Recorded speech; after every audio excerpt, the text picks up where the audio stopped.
My name is Rona Glynn-McDonald. I'm a Kaditch woman and the CEO and founder of Common Ground First Nations.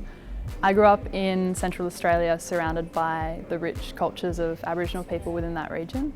When I moved to Melbourne to study at university, I realised that so few Australians knew about Kaditch culture and knew about other cultures from Aboriginal and Torres Strait Islander people in the country. So that's why I started Common Ground. So it's really hard to have a consistent makeup routine when you're travelling so much. A month ago I was on a film shoot out bush where we had no water, power or any kind of internet for a whole 2 weeks.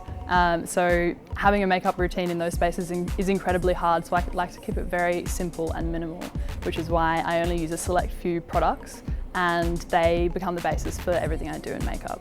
Today I'm applying Ellis Fast Skin Veil in S103.5L. I'm applying this product with a beauty sponge because I love the way that it feels when you're just basically giving yourself a massage, creating that even texture that feels completely weightless. I know that when I'm putting it on, it's not going to look cakey, it's going to look natural, and I know that I can go out into the day and I have a really beautiful dewy finish.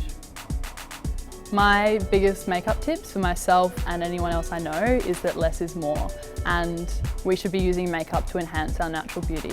I think because of what I do and the way I look, people assume that I'm just some white girl trying to make change, and they don't have a full understanding of what it means to be an Aboriginal person in a modern context. And actually what I do isn't about, the colour of my skin. I'm a Kaditch woman and I'm trying to drive change for my community. I think a question that I want more people to ask is, what can I do?